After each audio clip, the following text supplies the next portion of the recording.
Ya, shalom Bapak Ibu. Mudah-mudahan tidak bosan dengan saya karena yang berhubungan dengan foto karakter dan HLC Holistic Learning Center itu saya banyak ditunjuk, bukan karena saya bisa, tapi karena lebih dahulu belajar Bapak Ibu ya. Kemarin kita sudah belajar tentang adversity quotient, tapi sebelum melihat hasilnya yang Bapak Ibu terima, saya akan mengingatkan dahulu apa itu adversity quotient. Bapak Ibu bisa lihat di sini, kemarin sudah saya sampaikan presentasinya, tapi untuk mengingatkan dan nanti untuk cara membaca dari hasil adversity quotient yang sudah kita kerjakan, dan hasil yang Bapak Ibu terima itu adalah dari apa yang Bapak Ibu pilih, ya, dari Bapak Ibu pilih, yakin, tidak yakin, sangat yakin, ragu-ragu dan sebagainya. Minta tolong ditampilkan dulu Mas Aldo untuk lanjutkan. Oh, saya bawa ini. Ya, apa itu adversity quotient? Kemarin sudah saya sampaikan, suatu kemampuan untuk mengendalikan tekanan, tantangan, halangan, masalah menjadi sebuah kekuatan, menjadi sebuah kesempatan, atau bahkan menjadi sebuah peningkatan. Sebagai seorang hamba Tuhan, tiap-tiap hari kita diperhadapkan dengan tantangan. Betul nggak Bapak Ibu? Baik tantangan di dalam rumah, di rumah itu ada pasangan hidup, ada anak, ada kebutuhan sehari-hari, maupun dengan profesi kita sebagai seorang pendeta, hamba Tuhan, gembala jemaat. Di dalam penggembalaan ada masalah dengan staf, masalah dengan jemaat, masalah dengan struktur, bahkan masalah dengan masyarakat. Itu rentan kita jumpai setiap hari. Belum termasuk pemenuhan kebutuhan ekonomi kita sehari-hari. Nah, itu kalau pendeta. Tes ini sebetulnya memang didasari oleh foto karakter yang sudah kita jalani tes itu. Kemudian kita meningkat ke adversity quotient. Dari dasar foto karakter kita, MKHU kita, merah, kuning, hijau, ungu kita meningkat bagaimana respon kita ketika menghadapi sebuah persoalan. Nah, apakah kita mampu menghadapi persoalan atau masalah yang kita hadapi sehari-hari itu, sehingga masalah yang kita hadapi itu menjadi sebuah kekuatan, kesempatan, atau peningkatan, atau masalah itu membuat kita itu menjadi trauma, ya, menjadi trauma sehingga kita dalam menghadapi masalah sebagai seorang hamba Tuhan jadi freeze dalam menghadapi masalah, dibiarkan. Nah, sesuatu yang dibiarkan itu tidak akan menjadi lebih baik, tetapi akan menjadi lebih buruk. Sudah kita ada masalah, terus kalau jemaat ada masalah, konseling kepada siapa? Kepada Bapak atau Ibu Gembala. Nah, itu masalahnya. Sehingga kita tidak bisa memberikan solusi yang baik kepada jemaat. Wong kita saja sendiri kita tidak mampu, apalagi membantu jemaat yang sedang menghadapi persoalan. Tapi puji Tuhannya adalah kita seorang hamba Tuhan yang ketika ada masalah itu kita berdoa. Itu sudah menjadi poin tersendiri untuk adversity quotient, ya. Nah, di dalam adversity quotient itu nanti kan ada masalah-masalah, itu ada core, CORE, ya. Apa itu core? Sudah kita bahas kemarin. C yang pertama itu kontrol, kemampuan menguasai, ya, masalah dan kuantitasnya. Kemudian origin, kemampuan mengetahui sumber tekanan, ya, dari luar atau dari dalam. Origin juga akan menunjukkan kepada kita apakah kita bertanggung jawab untuk masalah-masalah yang kita sedang hadapi. Nah, kemudian reach itu apa? Kemampuan mengantisipasi penyebab tekanan atau membatasi persoalan-persoalan. Kemudian endurance ya, kemampuan bertahan di dalam tekanan. Ya, kemampuan dalam bertahan ketika kita menghadapi tekanan. Oke, jadi sudah diterima hasilnya ya. Ada angka-angkanya ya Bapak Ibu. Nah, angka itu berdasarkan dari hasil pilihan Bapak Ibu. Jadi itu menyangkut pemahaman terhadap soal yang kita baca. Yang kedua, kejujuran dalam kita memilih angka-angka itu 1 sampai 5. Nah, tak tolong PowerPoint yang lain, Bang Aldo, yang akhir adversity quotient ya. Kita akan beralih, kita akan baca angka-angkanya. Ya, kalau foto karakter kita membaca warna dan angka. Kalau adversity quotient kita akan membaca core-nya dan angkanya. Tapi dari seluruhnya itu core CORE-nya itu ditotal, maka menghasilkan sebuah penilaian adversity quotient ya, kemampuan, kesanggupan dalam menghadapi persoalan. Ya. Ini sebuah pemahaman aja untuk membantu kita ya. Enggak percaya ini tetap selamat masuk surganya. Jadi ini hanya foto karakter adversity quotient itu membantu kita. Kalau foto karakter itu membantu kita mengetahui potensi diri kita. Potensi kita itu seperti apa? Kekuatan kita itu apa? Titik kritis kita itu bagaimana? Cara berkomunikasi kita itu bagaimana? Itu di foto karakter.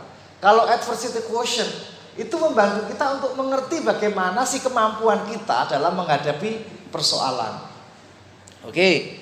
Yang pertama, angka kalau nilai total dari adversity quotient itu kurang dari 60 ya, maka total nilai itu membuat kita ini orang yang kurang motivasi ya, kurang energi dalam menghadapi persoalan. Bahkan persoalan itu bisa mengganggu kesehatan kita. Nah, apakah ketika Bapak Ibu menghadapi masalah, kemudian kesehatannya mulai terganggu, ini hubungannya dengan adversity quotient. Nah, secara tubuh kita ini makin tahun makin bertambah umurnya. Onderdil kita makin kuat atau makin lemah Bapak Ibu? Makin lemah. Masalah kita makin banyak atau makin dikit? Makin banyak. Masalahnya makin banyak, onderdil kita makin lemah. Lah makanya diperlukan sebuah kekuatan pemahaman. Supaya apa? Supaya kita bisa memahami persoalan itu dan tidak membesar-besarkan masalah sehingga tidak merusak tubuh kita. Loh, ada orang, saya baca koran, kalau kita tiap hari bisa lihat ya. Sebetulnya hanya tidak mampu menghadapi masalah, misalnya ekonomi. Orang karena tidak mampu, ini kan di luar Tuhan ya, nggak mampu menghadapi masalah ekonomi, bisa dia apa? Mencuri, merampok. Pembunuhan terjadi beberapa hal itu karena hanya masalah ekonomi. Bahkan di Malang ya, karena masalah ekonomi, guru ini dia minum racun sama istri dan anak-anaknya. Kenapa? Masalahnya adalah ketika menghadapi masalah ekonomi tidak bisa berpikir jernih, berpikir ngawur sehingga masuk jerat pinjaman online. Ketika ada pinjaman online makin menjerat, kemudian tidak mampu mengatasinya. Seorang guru sebetulnya seorang yang analisa ya, tapi karena masalahnya cukup besar, soalnya pinjamannya itu cuma 50 juta. Tapi sudah membuat dia nggak bisa berpikir logis, nggak bisa bernalar sehat. Apakah dia beriman rohani? Orang Indonesia itu terkenal orang beriman loh Bapak Ibu. Benar nggak? Terkenal beriman, terkenal dunia rohani. Coba kita lihat, tempat ibadah terbanyak di dunia itu di Indonesia. Tempat ibadah apa saja. Nah tetapi kadangkala itu hanya sebagai sebuah kegiatan rutinitas agamawi, tidak sampai merasuk kepada sektor-sektor pemikiran pemahaman kita. Bunuh diri di Malang. Tragisnya di Jakarta atau di Jawa Barat tuh ya, satu keluarga ramai-ramai terjun dari apartemen. Masalahnya apa? Kebangkrutan. Nah, apabila total adversity Anda itu kurang dari 60 poinnya, maka Anda pasti kurang motivasi. Energinya dikit untuk menghadapi persoalan. Dan itu sering mengganggu kesehatan kita. Mulai susah tidur, sulit tidur, mulai tidak fokus, ya.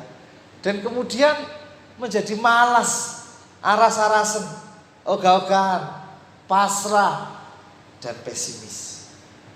Saya lihat di sini tidak ada yang 60, nggak ada ya? Ada. Mudah-mudahan itu salah isi aja. Kalau betul nanti kita bisa, apakah sampai mengganggu kesehatan? Apakah kalau ada persoalan kita sudah tidak punya semangat lagi? Apakah kita sudah jadi pesimis, cenderung kepada pasrah kepada nasib, wes ngalir aja gitu. Kemudian skornya, coba lihat, antara 59 sampai 95. Ya. Diperkirakan kalau skornya 59 sampai 95 itu berarti Anda masih kurang memanfaatkan potensi yang dimiliki. Nah, kenapa kurang memanfaatkan potensi yang dimiliki? Karena tidak tahu. Kenapa tidak tahu? Ya karena kita tidak pernah menggali potensi kita. Nah, bagaimana menggali potensi kita? Caranya supaya tahu, tes, kembali ke tes foto karakter. Ada yang belum menerima tes foto karakter? Ada nggak? Ya sudah semua ya. Nah, jadi kalau total skor Anda itu antara 59 sampai 95 itu potensinya masih banyak yang belum dipakai. Ya. Dan begini, punya pandangan bahwa kesulitan dapat menimbulkan kerugian yang besar dan yang tidak perlu, dan kesulitan itu sebagai sebuah kerugian yang gede, padahal kalau kita punya pandangan positif, ya seperti Rasul Paulus, segala perkara dapat kutanggung di dalam Dia yang memberi kekuatan kepadaku. Aku terhimpit, terjepit, tapi tidak habis akal. Ya. Sebetulnya ada banyak masalah yang menimpa hamba-hamba Tuhan, tapi karena punya Tuhan jadi nggak sampai habis akal, ya toh? Aku ada tekanan tapi nggak sampai putus asa. Di dalam Tuhan kan pasti ada pengharapan. Nah, kadangkala adversity quotient kita lemah karena kita hanya sering mengajarkan saja, kurang menerapkan.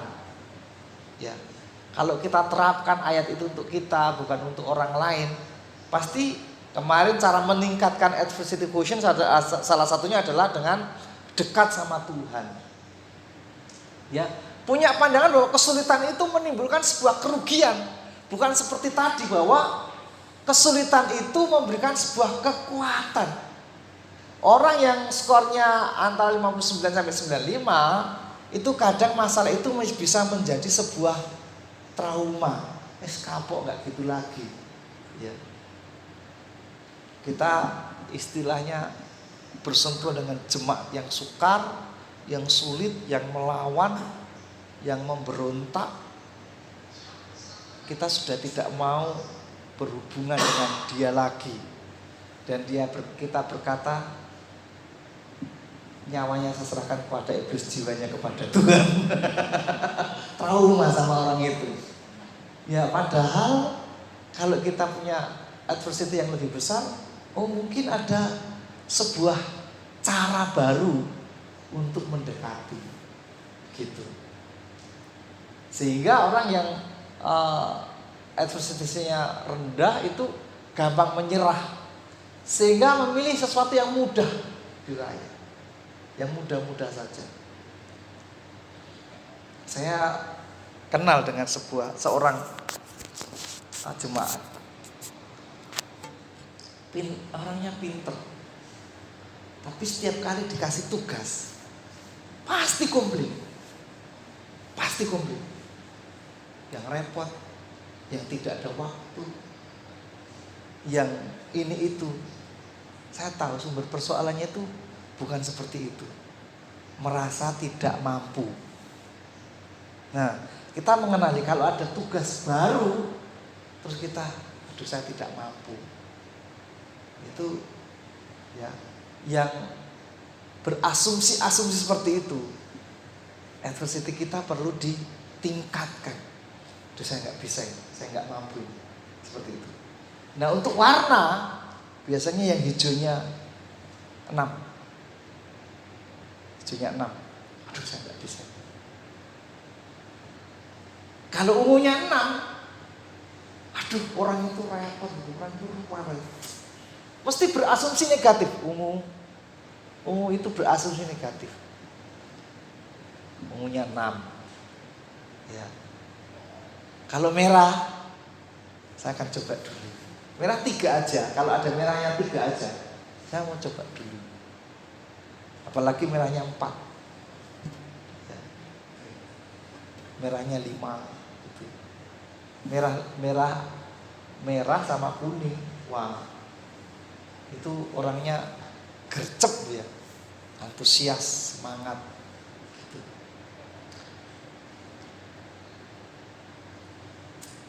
Kayak Pak Sibu ini orangnya gercep cepat ya. Ada masalah ya dihadapi. Gitu. Ya. Karena ada merahnya, ada kuningnya. Fokus di tugas dan orang. Ya, gitu. Kalau saya itu, waduh, ditugasi meneh. Jangan-jangan orang bosan sama saya. Sudah gitu. Belum sudah gitu. Disuruh mimpin ujian nggak tidur 1 malam.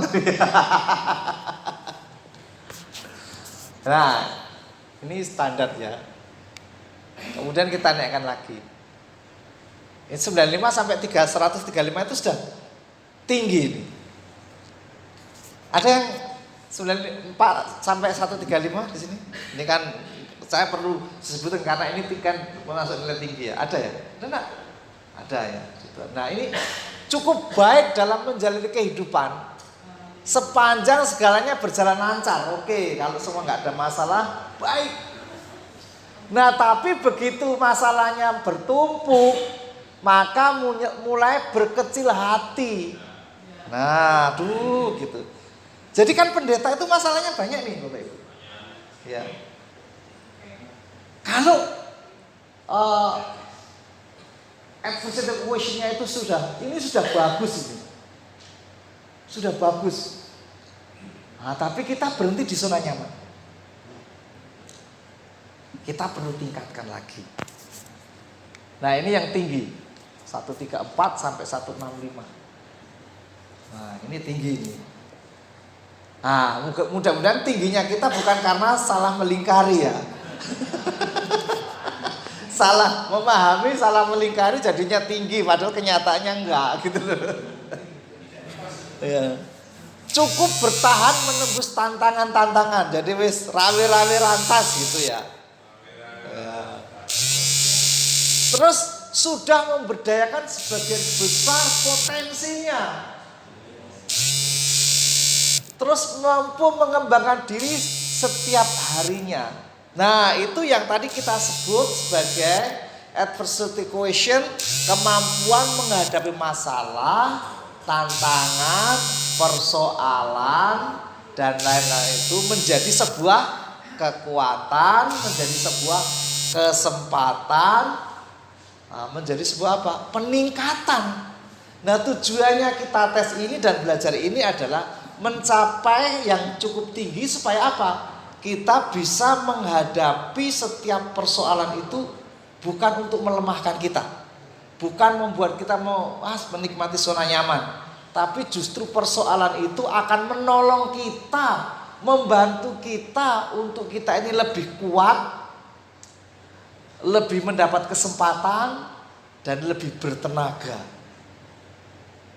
Nah, kita akan koreksi diri kita hari ini. Apakah kita lebih baik dari tahun kemarin hari ini? Apakah lebih baik dari tahun kemarin hari ini atau tidak? Nah, gitu. Apakah kita lebih baper dari tahun kemarin? Gampang sensitif hari-hari ini. Ya. Tidak tenang, khawatir, cemas, gampang panik atau tidak? Nah, itu hubungannya dengan adversity quotient. Jadi ini adversity quotient bisa digabungkan dengan foto karakter. Foto karakternya hasilnya udah hilang belum, Bapak Ibu? Kalau sudah hilang bisa minta Pak Kris, nanti saya kirim lagi lewat Pak Kris. Gitu. Ya. Nah, Pak Pin masih punya banyak lagi sebuah tes. Ada namanya emotional skill, emotional quotient. Bagaimana sih kita mengelola emosi kita, dan bagaimana kita dalam emotional skill ini bisa menjalin, membangun relasi dengan orang lain dengan baik. Nah, itu ada tesnya juga. Ya, jadi sudah diterima skornya ya. Kira-kira Bapak Ibu rendah, standar atau tinggi? Nah, itu bisa dilihat. Nah, kalau rendah kita tingkatkan paling minimal kita jadi standar. Kemudian kalau standar kita tingkatkan menjadi tinggi. Gimana caranya? Ya nanti kita akan lihat di slide yang putih tadi, yang halaman terakhir. Nah, kita akan bedahin dari total skor itu kan dibagi menjadi 4 core ya, CORE. Kontrolnya nilainya berapa sih? Ya. Originnya, ownershipnya berapa sih? Nah, kita bedah. Oh, ini masih ada yang tinggi lagi ya. 100. Ada yang 165 di sini, Bapak Ibu. Skornya. Ada enggak? Ini jarang saya selama ngetes ini ada sekitar 1 orang selama ratusan saya tes itu. Ada salah satu waktu itu sekdanya Pemkot ya. Itu tinggi sekali. Kan ini sudah pakai Pemkot juga untuk tes-tes ini. Polres dan sebagainya. Nah, ini core-nya ya, control, origin, reach-nya. Sekarang coba lihat bagian C-nya, angka yang C, kontrolnya. Itu kan ada grafik-grafiknya ya Bapak Ibu ya. Nah, kita lihat kontrolnya. Nah, kalau kontrolnya itu ada angka Bapak Ibu antara 9 sampai 24. Nah, ini ada hal-hal yang perlu kita perhatikan. Merasa bahwa peristiwa buruk berada di luar kendali, di luar kontrol. Artinya apa? Justru kita yang dikendalikan masalah, bukan kita mengendalikan masalah. Kita yang dikendalikan masalah, kita yang dikontrol oleh masalah. Ya. Kita terintimidasi dengan masalah, bukan kita yang mengintimidasi masalah. Cenderung menjadi orang yang merasa tidak berdaya saat menghadapi kesulitan. Ya. Tugas-tugas baru, hal-hal yang baru yang kita hadapi, ya, membantu persoalan anak, cenderung merasa tidak berdaya. Ya. Pilih menyerah saja pada keadaan. Ya, terus rentan diserang kesulitan karena menurunnya kinerja, energi dan daya tahan mental. Ayo, yang Saya ini hijau ungu Bapak Ibu, sama seperti yang antara 9 sampai 24. Ya, memang putus asa lah. Tapi ayo kita tingkatkan. Kalau yang merah sudah mesti enggak ngomong seperti ini. Ya. Seperti ini. Ini kontrolnya jadi nggak bisa ngontrol persoalan. Terus panik. Tuh, nanti kalau kita lihat berikutnya 23 sampai 38 kontrolnya. Meresponi peristiwa buruk sebagai sesuatu yang sekurang-kurangnya berada dalam kendali. Ini sudah meningkat. Sudah bisa mengendalikan ini. Ini sedang ini. Standar. Bisa mengendalikan. Tapi tergantung besar kecilnya sebuah persoalan. Ya, besar kecil persoalan satu dengan yang lain berbeda ya. Tapi menurut iklan kita, oh ini gede ini. Gak mampu ini. Nah, sudah. Jadi nggak buat target yang besar-besar.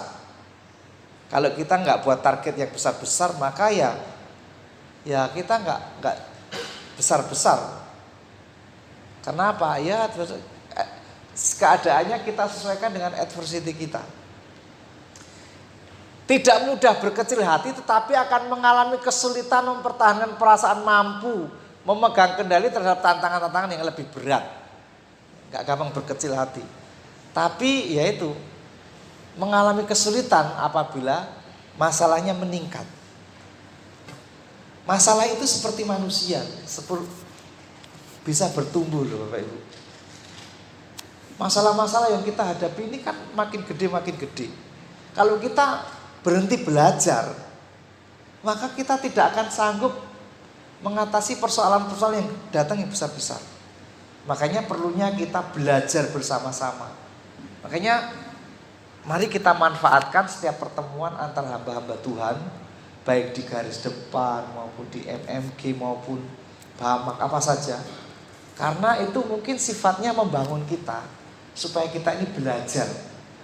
Cara kita belajar itu sangat menentukan bagaimana kita menghadapi persoalan. Pengetahuan kita itu sangat menentukan bagaimana kita dalam meresponi sebuah persoalan. Nah, kontrol ini ditentukan dari event E, kemudian plus respon E plus R. Ketika kita menghadapi sebuah event atau peristiwa, masalah, dan respon kita jelek, hasilnya jelek atau bagus? Jelek. Makanya kalau ada sesuatu masalah, kita nggak bisa menghalang-halangi datangnya masalah. Tapi kita bisa mengatur respon kita, menanggapi respon kita, mau negatif atau positif. Nah, itu kelihatannya ditentukan oleh adversity quotient. Kalau antara 23 sampai 38, responnya baik. Responnya baik itu dan kadang tergantung juga dengan besar kecilnya sebuah persoalan.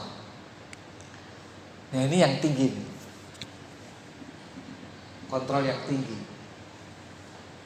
Kemungkinan kalau punya angka seperti ini, kemungkinan merasa memiliki tingkat kendali yang kuat terhadap berbagai peristiwa yang buruk.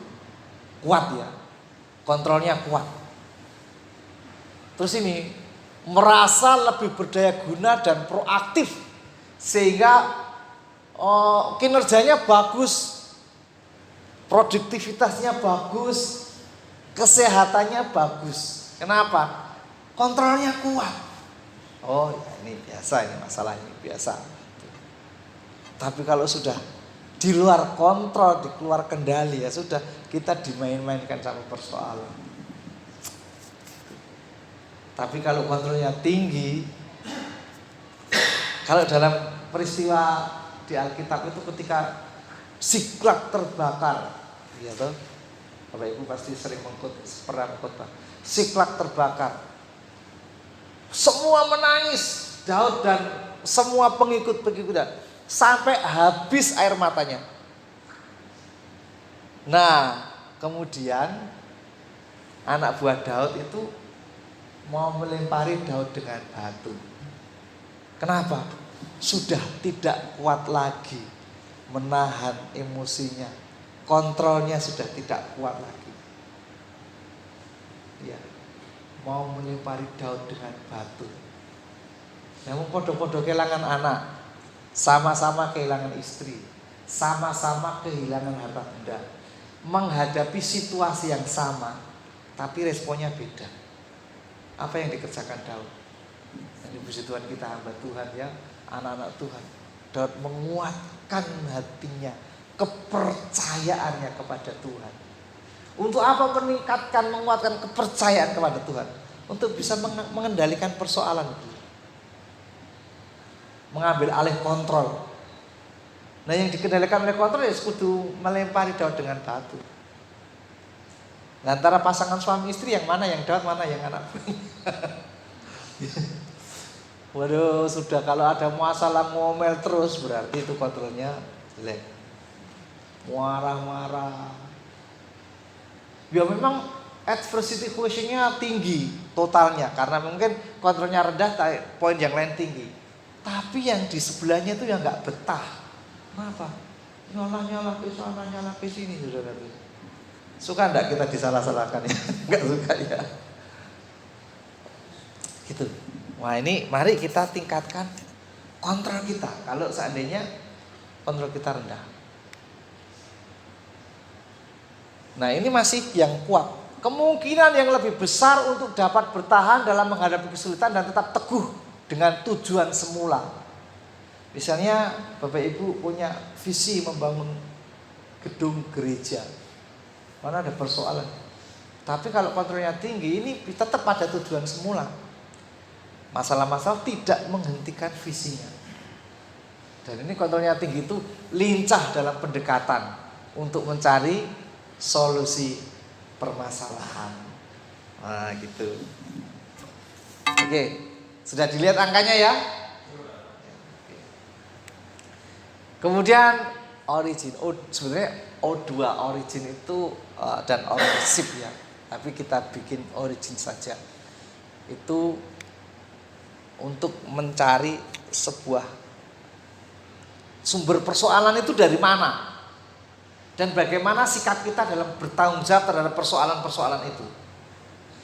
Ya, kalau angka kita, skor kita antara 9 sampai 24, ini kadang kita menghindar diri terhadap tanggung jawab ya untuk menangani situasi ya, karena rendah. Jika dibiarkan terus akan menimbulkan perasaan ragu-ragu dan sikap menarik diri dari tantangan yang besar, melarikan diri dari persoalan. Kenapa? Ya rendah ownership-nya, originnya. Cari persoalannya. Ini suka menyalahkan juga. Siapa yang disalahkan? Ya pasti orang lain. Bos, barang, orang, situasi. Atau bisa disebut mencari, kalau di dalam bahasa Indonesia mencari kambing hitam. Istilah kambing hitam itu mungkin ada di dalam Alkitab ya. Kambing yang hitam kemudian dilepaskan di padang gurun. Untuk apa? Mengangkut dosa-dosa umat. Itu menggambarkan Yesus Kristus ya, mengangkut anak domba yang mengangkut dosa dunia, dilepaskan ke padang gurun. Nah, masalahnya kita itu sudah cari kambing hitam untuk apa? Untuk mengangkut kesalahan kita. Dia yang bertanggung jawab, bukan saya gitu. Cari kambing hitam. Nah, ini kalau skornya antara 23 sampai 38. Ya. Dia bisa memilah kesulitan sebagai sesuatu yang kadang berasal dari luar, akarnya, sumbernya, kadang juga bisa dari diri sendiri. Ya. Standar ini mau bertanggung jawab terhadap akibat yang timbul dari masalah-masalah yang ada. Nah, tapi satu saat bisa membatasi tanggung jawab hanya pada hal yang dimana kita penyebab langsung terhadap permasalahan itu. Ya oke, saya bertanggung jawab dengan karena saya yang mengakibatkan. Tapi biasanya tidak bersedia memberi lebih banyak kontribusi terhadap persoalan yang ditimbulkan. Yang penting yang berhubungan dengan saya sudah saya selesaikan. Yang berhubungan dengan orang ya udah kamu aja. Saya nggak ikut-ikut, saya nggak campur tangan. Itu urusan-urusanmu. Ya.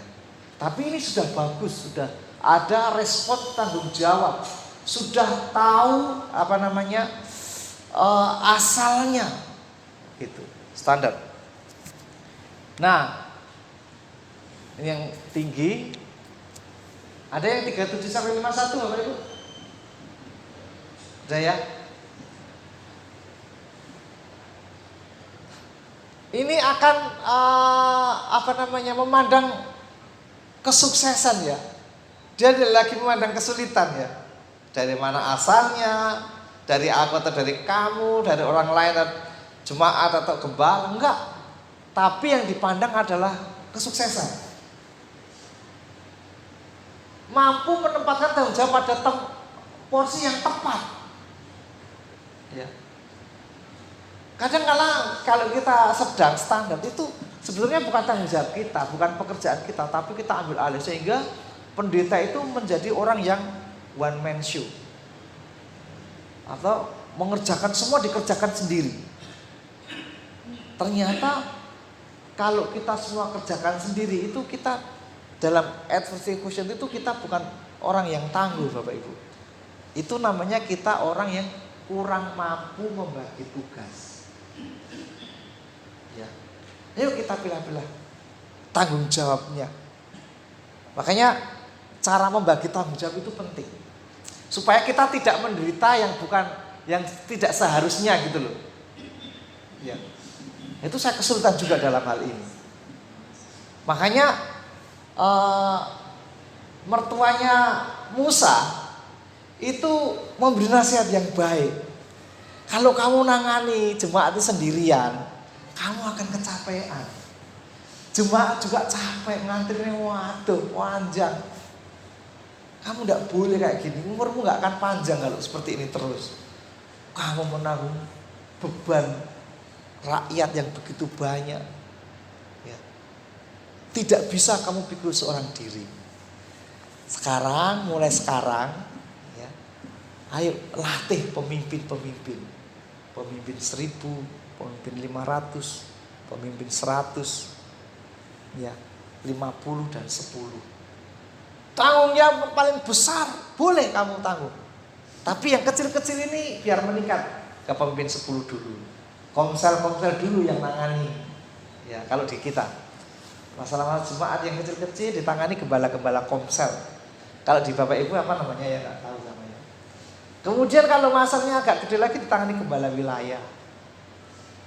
Gede lagi ditangani para diaken atau majelis. Nah yang tidak bisa ditangani ini bisa ke staf penggembalaan. Kalau ini tidak bisa, ya sudah ke gembala. Jadi bagi berkat gitu loh Bapak Ibu. Bagi berkat terus. Nah kadang orang yang origin tanggung jawabnya itu kita nggak bisa bagi waktu. Tapi orang yang origin ownership-nya itu tinggi, dia bisa bagi-bagi tanggung jawab. Dia mampu menempatkan tanggung jawab pada tempat yang tepat. Ya. Mampu untuk merasakan penyesalan yang sewajarnya dan untuk belajar dari kesalahan-kesalahan Anda. Kita kan pernah buat sebuah kesalahan ya Bapak Ibu ya.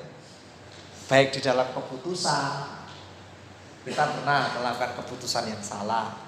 Kita pernah ngomong yang salah. Kita pernah melakukan tindakan yang salah.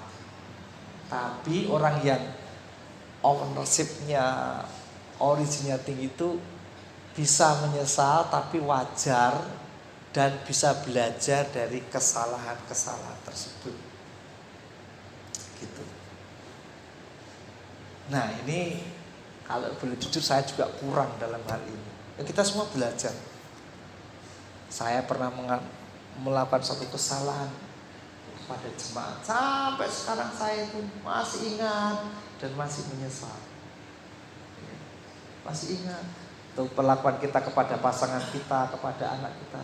Aduh, masih ingat, masih menyesal. Nah itu kan berkepanjangan kan nggak boleh. Kalau kita ini kan mengampuni orang lain, oh oke, ngampuni jemaat, waduh itu hobi kita. Tapi ngampuni pasangan hidup, ngampuni diri sendiri kurang. Itu yang bikin ngenes. Kalau jemaat aja diampuni, apalagi pasangan hidup kita ya. Amin ya. Apalagi diri kita ya, kita ampunilah. Supaya nggak terjadi trauma. Kemudian rich, jangkauan persoalan. Nah, sampai di sini apa paham ya omongan saya? Jangan-jangan Bapak Ibu ngantuk ini. Ya, rich, jangkauan. Nah, ini skornya antara 9 sampai 24. Semakin besar kemungkinan memandang kesulitan sebagai sesuatu yang merasuki wilayah lain di kehidupan. Kehidupan kita kan terbagi dengan kotak-kotak. Wilayah jemaat, majelis, diaken, staf full timer, pasangan, anak-anak dan sebagainya. Kan ada banyak kotak-kotak. Nah, yang skornya kecil, wilayah-wilayah itu kadang-kala ada masalah di kotak jemaat itu masuk ke wilayah pribadi. Nah itu yang memberatkan. Jadi jangan sampai kalau jangkauan pembatasan kita ini, tanggul-tanggul kita ini harus kuat. Kalau nggak kuat itu ngerebus kemana-mana loh masalah itu. Nah kalau ini terus-menerus dibiarkan, masalah mencapai wilayah lain dalam kehidupan menyebabkan semakin tidak berdaya dan kewalahan. Jadi masalah itu campur aduk di mana-mana. Nah, caranya di tempat ini bagaimana mengatasi hal ini dengan memberikan skala prioritas. Skala prioritas. Mana dulu sih yang perlu dipikirkan? Omongannya jemaat yang memang kerjaannya omongannya nyelekit itu ya. Kalau kita pikirkan terus yang ngenes kita. Tapi skala prioritasnya mana ini? Yang perlu kita dengar. Nah itu kita nanti ada lagi pelajaran yang hubungannya dengan membentuk skala prioritas itu ada. Dan juga kita perlu mengenali sumber konflik. Data, relasi, kepentingan. Kalau orang umum itu suka data, suka prosedur. Semua harus sesuai dengan prosedur. Kalau kuning relasi sama hijau. Jadi kadang-kala jemaatnya kuning, meskipun kita nggak harus ngetes ya, tapi tahu ya. Jemaatnya kuning, gembalanya ungu. Itu kan mesti nabrak-nabrak terus ini yang kuning ini. Nggak mau mengikuti prosedur yang ada. Kadang-kala kita dilangkai. Tanpa sepengetahuan kita, dia nyuruh orang lain, ngasih tugas orang lain tanpa prosedur yang ada. Kalau ditanya apa, cuma gitu aja kok. Kan gitu. Kan mumet kita kalau kita ungu. Ini bukan masalah itu, cuma itu aja. Kamu sudah melangkai wewenang. Gitu. Sudah melangkai prosedur yang harusnya terjadi. Nah itu bisa carut marut ya Bapak Ibu. Kadang-kala suami istri beda warna aja sudah beda. Ya. Suaminya bangun prosedur yang baik di gereja, tapi istri enggak pakai prosedur, pakai hubungan aja. Ngasih tugas enggak pakai jadwal, pokoknya serba mendadak. Dan sebagainya. Nah itu konflik-konflik itu ada lewat orang yang mengutamakan relasi itu akan melangkai prosedur kadang, melangkai aturan-aturan. Nah orang yang kepentingan, yang berkutat di kepentingan itu ditabrak saja prosedur relasi tabrak. Yang penting kepentinganku tercapai. Gitu. Itu nanti ada di pelajaran sumber konflik. Saya dengan Pak Kris itu orang yang ke relasi. Hubungannya apa? Gak suka nggak suka prosedur, nggak suka data-data itu. Ya, kalau saya kalau burut itu umum prosedur, semua harus tertata rapi, prosedurnya harus benar, ngambil ini harus ngomong, setelah selesai harus kembalikan rapi, harus ditempatkan di tempatnya, gitu. Kalau kita enggak, kadang-kadang pinjem lali balik kayak itu berkonflik. Nanti kalau ditagih nanti dan nggak tahu juntrungnya lah. Orang umum itu susah dengan menghadapi yang begitu-begitu tuh, sumpah stres. Ya. Demikian juga orang kuning dengan menghadapi orang umum stres dengan aturan gitu. Nah, kembali di wilayah kita. Kalau pembatasan kita lemah, maka masalah-masalah itu akan mencakup ke wilayah-wilayah yang lain sehingga menyebabkan kita merasa tidak berdaya dan kewalahan. Makanya ayo batasi persoalan-persoalan. Ini wilayah mana? Nah, orang yang tinggi itu mampu, kalau rendah itu tidak bisa. Ini yang standar. Meresponi kesulitan sebagai sesuatu yang spesifik, namun terkadang Anda membiarkan kesulitan tersebut masuk ke wilayah lain. Sudah bisa, tapi kadang tetap bisa merembet. Sudah berusaha, tapi tetap bisa masuk. Nah, pada saat mengalami kekecewaan, mungkin menganggap hal tersebut sebagai malapetaka. Nah, kadangkala kita ini sudah siap di pembatasan, tapi ada faktor lain yang kita ini kecewa karena kecewa. Nah, itu masalah itu jadi malapetaka, jadi besar itu. Nah, ini yang diperlukan adalah memerlukan orang lain untuk menarik Anda keluar dari emosionalnya. Kalau sudah kecewa itu loh, kalau bahasa saya kecentok ya, sudah kecewa, luka kita disentuh, kita enggak lagi bisa batasin masalah. Nah, kalau risknya tinggi nih, 37 sampai 51. Meresponi kesulitan sebagai sesuatu yang spesifik, terbatas. Nah, semakin efektif untuk menahan atau membatasi jangkauan kesulitan, sehingga lebih berdaya guna dan perasaan tidak mampu semakin berkurang. Implikasinya adalah Anda merasa kesukaran hidup, perasaan frustasi dan tantangan menjadi lebih mudah dihadapi. Jadi lebih bisa menyederhanakan masalah. Gimana caranya? Apa, mengapa, bagaimana, kapan, itu perlu untuk menganalisa. Dan supaya nanti ujungnya, oh ini tempatnya di sini, gitu. Kalau saya ada masalah di komplain jemaat, terus saya sampai di rumah maki-maki istri dan anak hanya gara-gara sepele, wah itu sangat berat itu. Tapi kalau apa, mengapa, bagaimana, apa toh? Oh saya disakiti jemaat, di mana? Tadi di gereja. Mengapa? Oh karena ini. Terus kamu bagaimana? Terus piye? Itu, oh berarti cukup di sini aja. Di rumah kita bisa ngobrol. Ini tadi saya begini. Oh gitu. Oke. Sampai di sini apakah omongan saya bisa didengarkan? Oke, kita lanjutkan ke daya tahan, endurance. Daya tahan, ketahanan. Kalau sekarang ini banyak penyakit namanya autoimun. Autoimun itu orang daya tahannya menyerang dirinya sendiri. Atau orang yang tidak punya daya tahan. Seberapapun kita pinter, seberapapun kita berkarunia, tapi kalau nggak punya daya tahan, kita ini kayak akan seperti Simpson itu. Urapannya itu luar biasa. Urapannya hebat ya Simpson ya, kita semua kekuatannya hebat.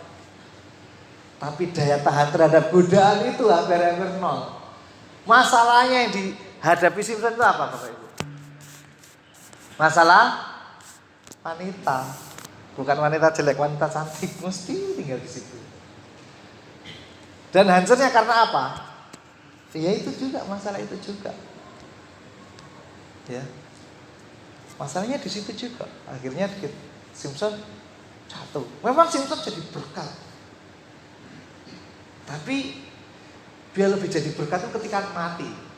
Lebih banyak membunuh orang itu ketika dia lebih banyak membunuh orang Filistin itu ketika dia mati bareng gitu. Nah, seandainya Simpson itu punya daya tahan yang kuat sama seperti Yusuf. Waduh, luar biasa itu ya. Berapanya itu loh. Kayak di Alkitab itu yang kuatannya seperti Simpson itu jarang kita. Enggak ada kali ya. Ya ada tapi kok enggak seperti itu ya. Daya tahan. Nah, ini kalau daya tahannya kecil. Memandang kesulitan dan penyebab-penyebabnya sebagai peristiwa yang berlangsung lama. Ini percobaan kok nggak pernah selesai ya. Akibatnya akan munculkan perasaan tidak berdaya atau hilang harapan. Nggak berdaya, nggak ada harapan. Alkitab mengajarkan kalau kita kehilangan harapan itu sama dengan kita kehilangan jangkar untuk berlabuh. Kalau perahu yang bersandar tidak ada jangkarnya, tidak ada tambatannya, dia akan mengikuti gelombang. Akhirnya bisa hilang. Nggak punya daya tahan, nggak punya jangkar, nggak punya harapan. Itu kalau rendah. Kalau sedang, meresponi peristiwa yang buruk dan penyebabnya sebagai sesuatu yang berlangsung lama juga. Ya betul, berlangsung lama.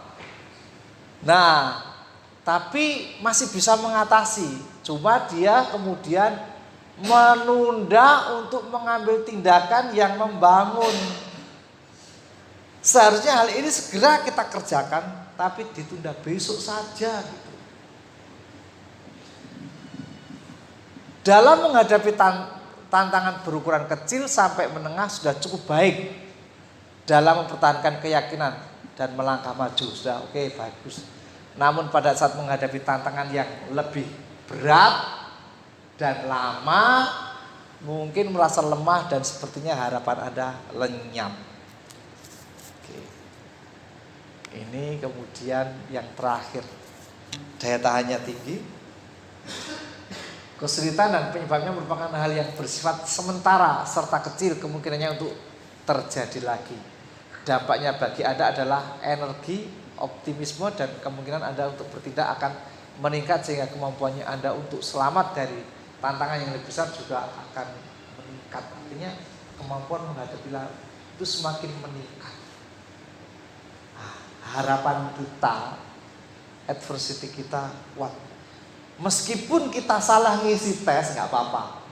Tapi paling tidak kita punya pandangan ya di luar tes hasil itu. Saya ini rendah, sedang atau tinggi. Sudah saya pakai tes ini sudah Bapak Ibu sudah keluar pemahamannya. Saya ini gampang putus asa enggak? Saya ini suka tinggal di zona nyaman enggak? Enggak mau mengerjakan tugas-tugas yang berat. Punya visi enggak ke depan? Mau seperti apa 5 tahun lagi, 2 tahun lagi? Atau ngene aja? Nah, itu kita tes secara sederhana untuk mengerti adversity khusus kita. Nah, sekarang kita sudah tahu skornya, bagaimana kita meningkatkannya. Mas Aldo minta tolong yang munculkan lagi yang putih tadi, yang PowerPoint yang putih, yang lembaran.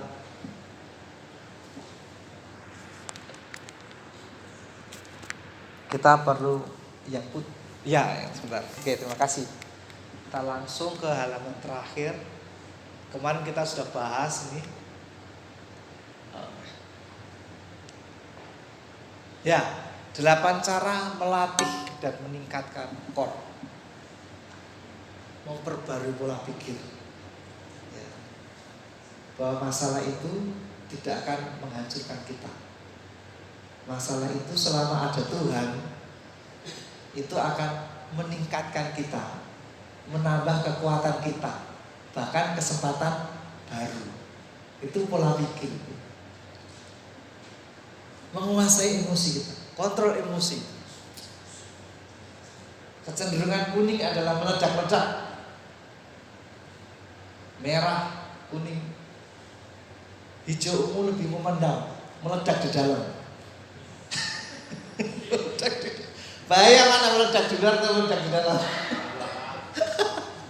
Meledak keluar itu menyakiti orang, meledak ke dalam itu menyakiti diri. Ayo dikuasai emosinya. Gimana sih cara menguasai emosi? Ya tarik nafas, buang nafas pelan-pelan, biar otak kita ini kemasukan oksigen. Jalan-jalan di luar, ya, ke Pacet, ke tempatnya Pak Sebrianan kan ada yang seger-seger untuk menguasai.